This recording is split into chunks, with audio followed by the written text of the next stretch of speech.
کہ تصوف کی دنیا کے تحت صحبت باولیاء میں ہم جب مسائل سلوک پر گفتگو کر رہے ہیں،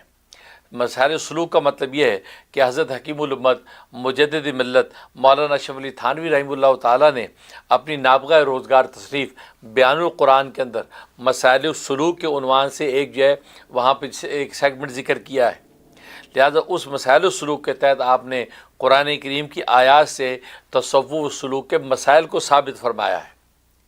اس لیے یہ بات آپ جانتے ہیں کہ آج جو ہے اس نادان دنیا کے اندر بہت سے ایسے لوگ کہ جن کو دعویٰ تو یہ ہے کہ ہم روشن خیال ہیں اور روشن خیالی کا دعویٰ کرتے ہیں، لیکن حقیقت میں آج کی یہ روشن خیالی نہیں ہے، یہ اصل میں حق خیالی روشنی ہے۔ یہ روشن خیالی نہیں، خیالی روشنی ہے۔ اس خیالی روشنی کے نتیجے میں تصوف سلوک پر لوگ اعتراضات اٹھاتے ہیں کہ تصوف سلوک کے علوم کہاں سے اخذ کیے گئے ہیں،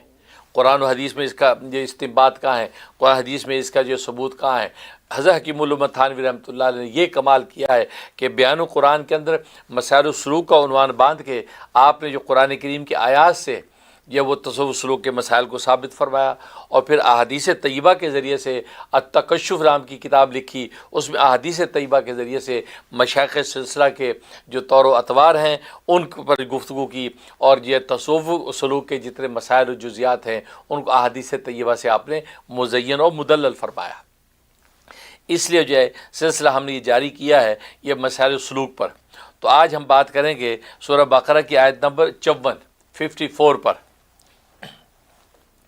اعوذ باللہ من الشیطان الرجیم، بسم اللہ الرحمن الرحیم۔ وَإِذْ قَالَ مُوسَىٰ لِقَوْمِهِ يَا قَوْمِ إِنَّكُمْ ظَلَمْتُمْ أَنفُسَكُمْ بِاتِّخَاذِكُمُ الْعِجْلَ فَتُوبُوا إِلَىٰ بَارِئِكُمْ فَاقْتُلُوا أَنفُسَكُمْ ذَٰلِكُمْ خَيْرٌ لَكُمْ عِندَ بَارِئِكُمْ فَتَابَ عَلَيْكُمْ إِنَّهُ هُوَ التَّوَّابُ الرَّحِيمُ۔ یہ آیت جو ہے حضرت حکیم الامت تھانوی رحمہ اللہ تعالیٰ نے مسائل سلوک میں پیش کی ہے، آیت نمبر 54۔ اس سے پہلے درس کے اندر جو ہے وہ بھی اسی کے قریب آیت پر گفتگو تھی، جس میں حضرت موسیٰ علیہ السلام کے حوالے سے ایک واقعے کا ذکر تھا، اور اب جو اسی واقعے کا دوبارہ تھوڑا سا اشارہ کر کے ایک اور واقعے کی طرف اشارہ کیا جا رہا ہے۔ اصل میں اس آیت کریمہ میں یہ احسان جتلایا جا رہا ہے، اور احسان یہی ہے کہ ظاہر ہے کہ بنی اسرائیل نے گزشتہ نشست میں جیسے میں نے عرض کیا تھا کہ انہوں نے ایک بچڑے کو خدا بنا لیا تھا، ایک بچڑے کو معبود بنا دیا تھا، اور سامری جادوگر جو تھا اس سامری جادوگر کی ایک ایسا ریشہ دوانی تھی، اس نے ایک ایسی یعنی کارستانی کی کہ اس نے وہ سونے کے زیورات کا ایک بچڑا بنایا، اس بچڑے کے اندر جو ہے وہ فرس حیات کی جو مٹی تھی قدم کی وہ اس کے اندر ڈالی، تو وہ جو بولنے لگا اور دوڑنے لگا۔ اس پر اس نے بنی اسرائیل کو گمراہ کیا کہ دیکھو یہ تمہارا معبود ہے، اس کی ہمیں عبادت کرنی ہے۔ یہ وہ موسیٰ علیہ السلام اپنے اس معبود کو بھول گئے ہیں اور وہ کوہ طور پہ اللہ سے ملنے چلے گئے۔ یہ کہہ کہ اس نے قوم کو گمراہ کیا، جس کے نتیجے میں 3 حصے بن گئے تھے بنی اسرائیل کے۔ ایک حصہ تو وہ تھا کہ جو حضرت ہارون علیہ السلام کے ساتھ تھا، جنہوں نے بالکل یہ انکار کر دیا، انہوں نے اس شرک کو اختیار کرنے کی جو بالکل مجال کی، اور انہوں نے اس کا انکار کیا، اور بلکہ اوروں کو بھی روکا کہ یہ شرک ہے اور اس سے باز آ جاؤ، کیونکہ جو ہے وہ یہ بچڑے کو جو معبود بنانے کی بات ہے بالکل غلط اور باطل ہے۔ اور دوسرا طبقہ وہ بنا کہ جس نے اس بچڑے کو خدا مان لیا، اس کو معبود مان لیا، اس کے سامنے جو ہے وہ پوجا پاٹ کرنے لگے۔ اور تیسرا طبقہ وہ بنا کہ جو نیوٹرل رہا، خاموش رہا، انہوں نے سوچا کہ بھی دیکھو نہ ہم ان کو منع کرتے ہیں نہ خود کرتے ہیں، لہٰذا سائڈ پہ رہتے ہیں۔ جیسے آج کے زمانے میں بھی ایسے احوال پیدا ہوتے ہیں کہ لوگ نیوٹرل ہو جاتے ہیں کہ ہم تو نیوٹرل ہیں، ہمیں نہ ادھر ہے نہ ادھر ہے، لیکن یہ رویہ بھی درست نہیں ہے۔ آگے آپ کو پتہ چلے گا یہ رویہ ٹھیک نہیں، یا تو آپ حق کے ساتھ کھڑے ہوں اور باطل کو روک کے مقابلہ کریں، اور یہی رویہ اللہ تبارک و تعالیٰ کو پسند ہے۔ کیوں کہ امر بالمعروف اور نہی عن المنکر یہی وہ بنیاد ہے جو ایمان کی جان ہے اور ریڑھ کی ہڈی ہے۔ تو بہرکیف حضرت موسیٰ علیہ السلام جب آئے اور انہوں نے یہ صورتحال دیکھی کہ یہ 3 حصوں کے اندر جو بنی اسرائیل بٹ گئے، تو حضرت ہارون علیہ السلام پر جو سیخ پا ہوئے۔ حضرت ہارون علیہ السلام نے جب اپنا عذر پیش کر دیا تو سمجھ گئے کہ حضرت ہارون علیہ السلام کا کوئی قصور نہیں ہے، بلکہ حضرت ہارون علیہ السلام نے تو اپنی طرف سے قوم کو روکنے کی کوشش کی، لیکن قوم ہی بزید رہی اور انہوں نے جو ہے یہ صورتحال اختیار کی ہے۔ اور اس کے بعد جو ہے پھر آپ قوم کی طرف متوجہ ہوئے اور ان کو بھی ڈانٹا اور برا بھلا کہا، اور اس کو قرآن کریم ذکر کر رہا ہے۔ وہ یہ کہہ رہا ہے وَإِذْ قَالَ مُوسیٰ، اور یاد کرو اس وقت کو جب کہا موسیٰ نے لقومی، اپنی قوم کو کیا کہا، اِنَّكُمْ ظَلَمْتُمْ أَنفُسَكُمْ، بے شک تم لوگوں نے ظلم کیا اپنے آپ پر، بِاتِّخَاذِكُمُ الْعِجْلَ، یہ بچڑے کو خدا بنا کر، بچڑوں کو جو تم نے معبود بنا لیا، جو ان کو خدا بنا لیا، یہ خدا اس کو بنا کر تم نے اپنی جانوں پر ظلم کیا۔ بس اب کیا صورت ہے، اگر آخرت میں نجات چاہتے ہو اور اللہ تبارک و تعالیٰ کے ہاں تمہاری پکڑ نہ ہو اور جہنم کے اندر نہ بنو، تو کیا کرو، فَتُوبُوا إِلَىٰ بَارِئِكُمْ، بس تم توبہ کرو اپنے پیدا کرنے والے کی طرف، یعنی اپنے پیدا کرنے والے کی طرف متوجہ ہو جاؤ اور اس کے سامنے ندامت شو کرو، ورنہ دنیا تو گئی، آخرت بھی تمہاری تباہ ہو جائے گی۔ اب اس توبہ کی شکل کیا ہے؟ فرمایا فَاقْتُلُوا أَنفُسَكُمْ، اپنے آپ کو قتل کرو، اپنے آپ کو قتل کرو، فَاقْتُلُوا أَنفُسَكُمْ ذَلِكُمْ خَيْرٌ لَكُمْ، اور یہ تمہارے لیے بہت بہتر ہے، عِندَ بَارِئِكُمْ، تمہارے پیدا کرنے والے کے ہاں۔ تو کہا کہ اپنے آپ کو قتل کرنا اگرچہ بڑا شاق ہے، بڑا گناہ ہے، لیکن یاد رکھو ذَلِكُمْ خَيْرٌ لَكُمْ، یہ تمہارے لیے بہت بہتر ہے، عِندَ بَارِئِكُمْ، اللہ تبارک و تعالی یعنی پیدا کرنے والے کے ہاں۔ کہ ظاہر دنیا میں اگر یہ قتل ہو گیا اور معافی ہو گئی، تمہاری توبہ ہو گئی، تو آخرت میں جو ہے بچ جاؤ گے اور جنتوں کے مستحق ہو جاؤ گے۔ فَتَابَ عَلَيْكُمْ، بس متوجہ ہو گیا اللہ تبارک و تعالیٰ تمہاری طرف، یعنی اللہ تبارک و تعالیٰ نے گویا کہ تمہاری توبہ کو قبول کیا۔ إِنَّهُ هُوَ التَّوَّابُ الرَّحِيمُ، بے شک وہ خوب توبہ قبول کرنے والا اور رحیم مہربان ہے۔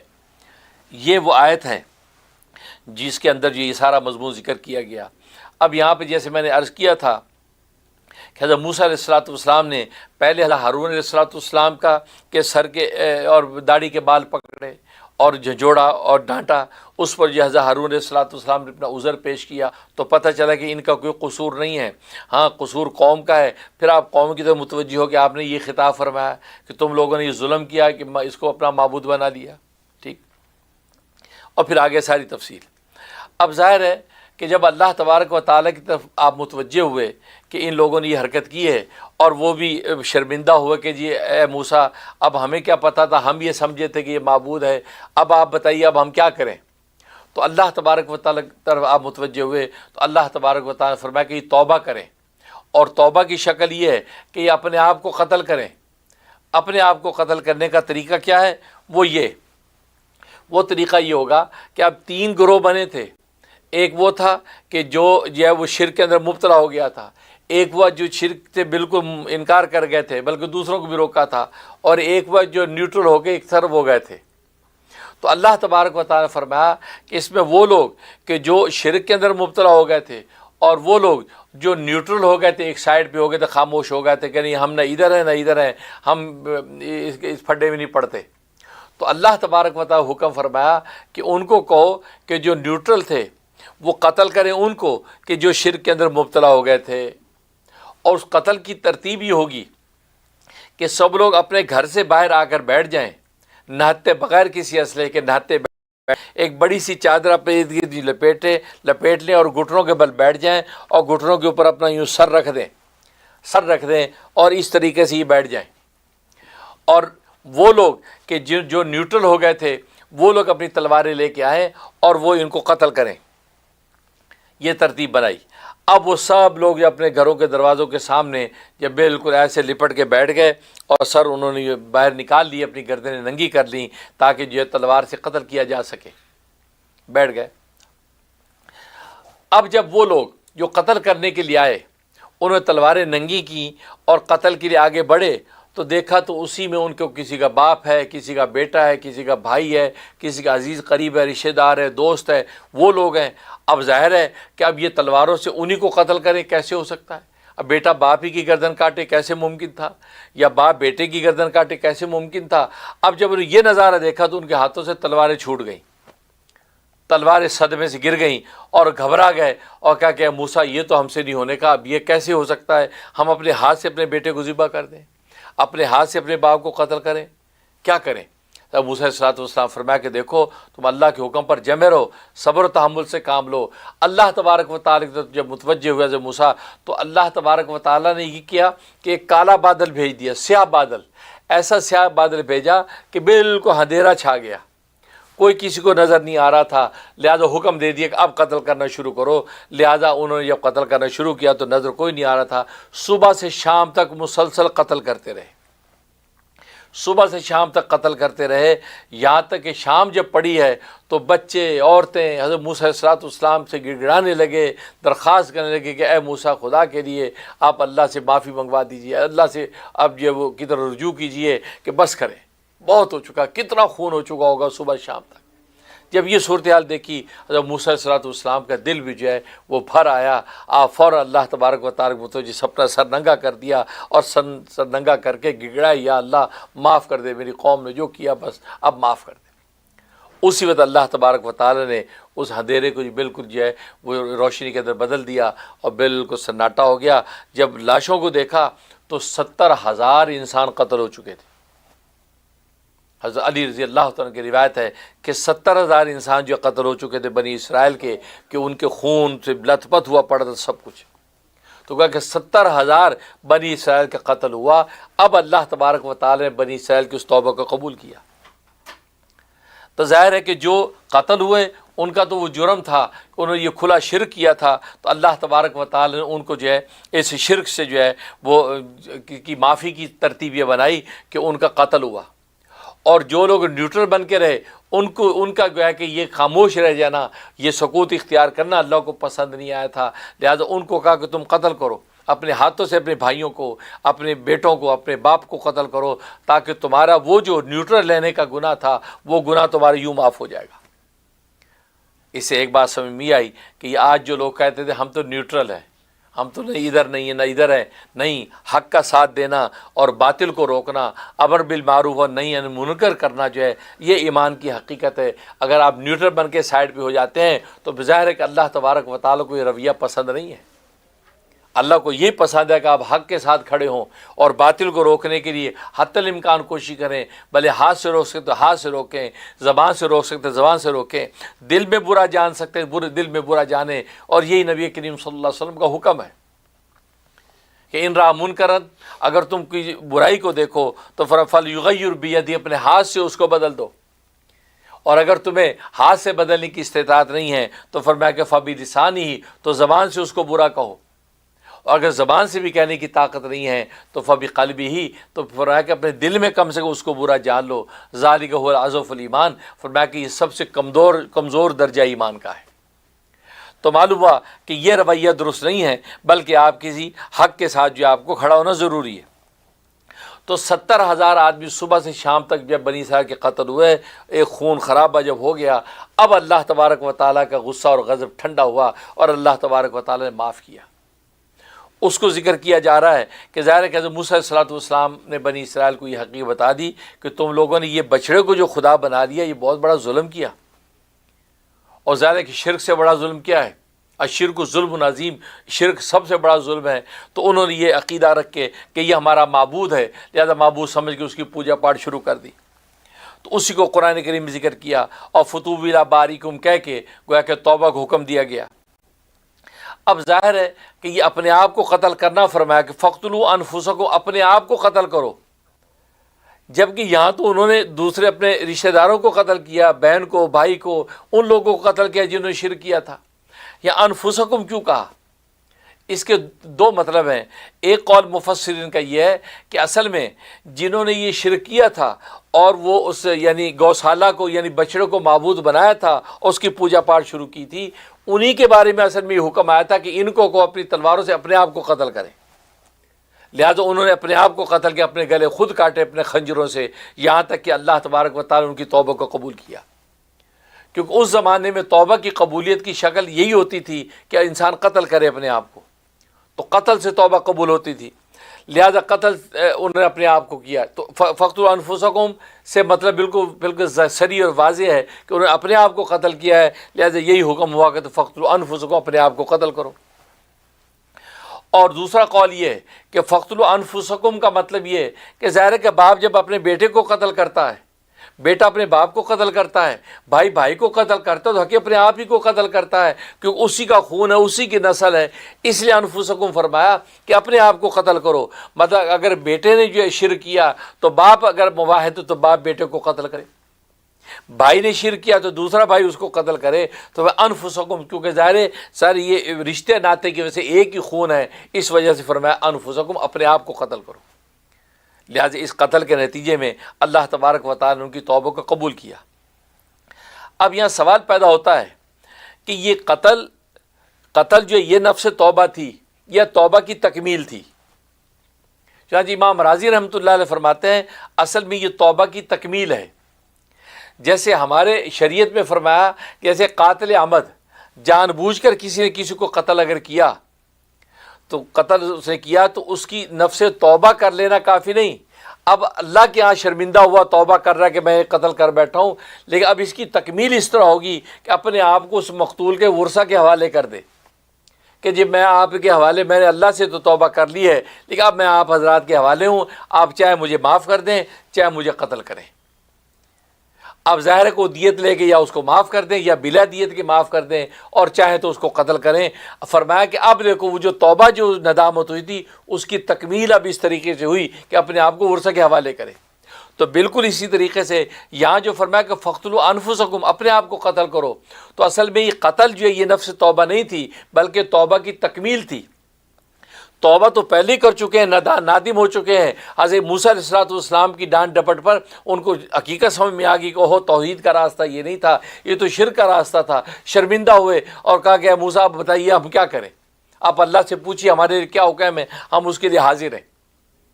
تو اس وجہ حکم ہوا کہ ان کو کہ اپنے آپ کو قتل کرو، تو کہا کہ جو توبہ انہوں نے کی تھی اس کی تکمیل اللہ تبارک و تعالی نے قتل کے ذریعے سے مکمل کروائی۔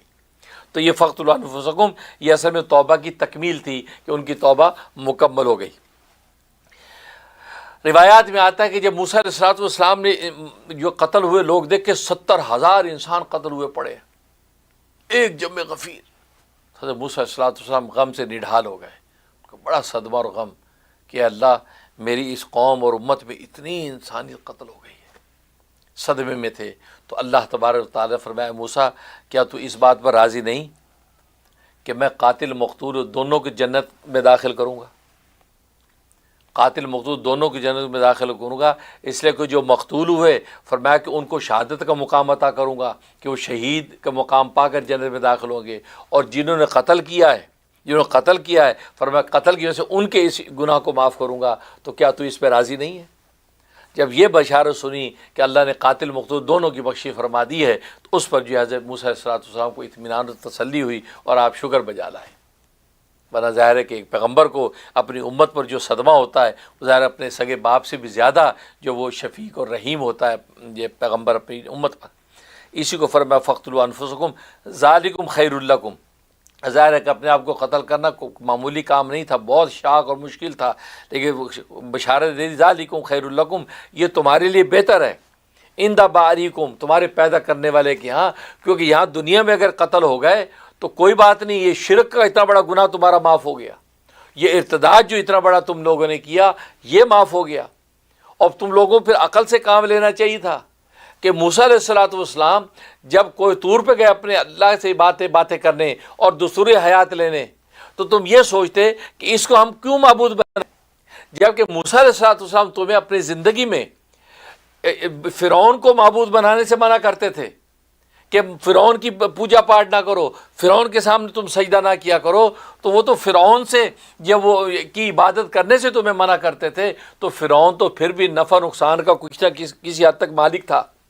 کسی کو کچھ نفع پہنچا سکتا تھا، کسی کو کچھ ضرر دے سکتا تھا، تو وہ تو پھر بھی بادشاہ تھا۔ جب اس کی عبادت سے منع کرتے تھے تو یہ بچڑا تو کسی کام کا نہیں ہے، یہ تو بیل کا بچہ ہے، اور بیل جو آپ جانتے ہیں کہ یہ حماقت کے اندر مشہور محاورہ ہے، کیونکہ بیل جو ہے بیل یہ بے عقل جانور ہوتا ہے، لہذا محاورہ اردو میں ہے کہ یہ شخص تو بیل کا بیل ہے، مطلب اس کے بعد عقل نہیں، احمق۔ تو احمق جانوروں میں سب سے نمبر 1 جانور بیل ہے، اور بیل کا بھی بچہ وہ اور اس سے زیادہ کم، تو اتنا ایک احمق قسم کا ایک جانور، اس کو حضرت موسیٰ علیہ السلام کیسے معبود مان سکتے تھے؟ تم اتنی تو عقل کرتے کہ تم اگر حضرت موسیٰ اس وقت موجود نہیں بھی تھے اور سامری جادوگر تمہیں یہ ریشہ دوانی اور کارستانی کے ذریعے سے معبود بنوا رہا تھا تو تم سوچتے کہ نہیں یار ہمیں تو فرعون کی پوجا پاٹ سے منع کیا گیا تھا، وہ تو پھر بھی بادشاہ تھا، عاقل تھا، بالغ تھا، سمجھدار تھا، کہ نفع ضرر کسی حد تک مالک تھا، اور یہ تو بچڑا، اور یہ تو بچڑا بیل کا، اور بیل خود احمق اور اس سے بھی کم، اس کو کیسے موسیٰ صاحب برداشت کر سکتے ہیں؟ لہذا ہم اس کو پوجا پاٹ نہیں کرتے۔ لیکن تم لوگ نے اپنی عقل و استعمال نہیں کیا اور تم نے وہ یہ بیوقوفی کی اور جا کے جو اس کی پوجا پاٹ شروع کر دی، لہذا اتنا بڑا جرم تم نے کیا۔ اور پھر فرعون تو جو ہے وہ بنی اسرائیل، فرعون کے جتنے قبطی تھے وہ تو شروع ہی سے کافر تھے، فرعون تو شروع ہی سے کافر تھا، تم تو مسلمان ہو کر مرتد ہوئے ہو۔ تو فرعون کو اللہ تبارک و تعالی نے دریا نیل کے اندر ڈبویا، وہ تو پہلے سے کافر ہی تھا، اس نے کوئی دین حق کو اختیار کر کے چھوڑا نہیں تھا، اور تم لوگوں نے موسیٰ علیہ السلام کے ذریعے سے دین حق کو اختیار کیا، اسلام قبول کیا، یعنی مسلمان ہو گئے۔ ایمان قبول کرنے کے بعد اب ایمان کا راستہ چھوڑ کر تم نے شرک اور کفر کا راستہ اختیار کیا، تو تم تو مرتد ہو گئے، اور مرتد کی سزا یہی ہے کہ اس کو قتل کیا جائے۔ لہٰذا اس ارتداد کی وجہ سے اللہ تبارک و تعالیٰ نے تمہیں قتل کرنے کا حکم دیا، اور سرکار دو عالم صلی اللہ علیہ وسلم کے صدقے اور طفیل سے اللہ تبارک و تعالی نے امت محمدیہ پر یہ رحم کیا ہے کہ یہ مرتد کو 3 دن مہلت کے دیے جاتے ہیں کہ 3 دن کے اندر مرتد جو ہے وہ واپس جو ہے ایمان و اسلام پر آ جائے تو اس کو معاف کر دیا جائے گا۔ لیکن اگر 3 دن تحقیق و تفتیش کے بعد اس کے اشکالات و سوالات کا جواب محققین علماء دے دیں، پھر بھی اگر وہ اپنی خباثت پر قائم رہا تو 3 دن کے بعد اس کو قتل کیا جاتا ہے۔ لیکن دین عیسوی کے اندر مرتد کی سوائے قتل کے اور کوئی سزا نہیں تھی، لہذا ان سب کو قتل کیا گیا۔ ان کی معافی اور توبہ جو ہے وہ اس کے ارتداد کی معافی کے لیے کافی نہیں تھی، بلکہ توبہ کے ساتھ ساتھ جو ہے تکمیل توبہ کے لیے قتل بھی ضروری تھا۔ لیکن امت محمدیہ پر رسول اللہ صلی اللہ علیہ وسلم کے صدقے و طفیل سے یہ رحمت ہوئی کہ یہاں امت محمدیہ کا جو مرتد اس کو 3 دن کی مہلت دی جاتی ہے تاکہ اپنی شبہات اشکالات دور کر کے دوبارہ دین ایمان اور حق پر آ جائے تو اس کو جو معاف کر دیا جاتا ہے۔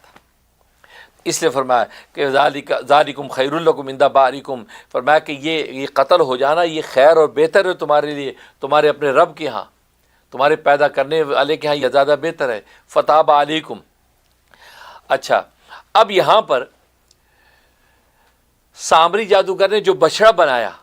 اور بچڑا بنا کے اس کے اندر وہ خاک اس نے پھونکی اور وہ زندہ ہو کے چلنے دوڑنے لگ گیا، اور اسے یہ واویلا کر دیا کہ یہ وہ معبود ہے کہ جو میرا آپ کا اور موسیٰ کا معبود ہے، اور موسیٰ خام کا کوئی طور پہ ڈھونڈنے چلے گئے، وہ تو یہاں ہیں۔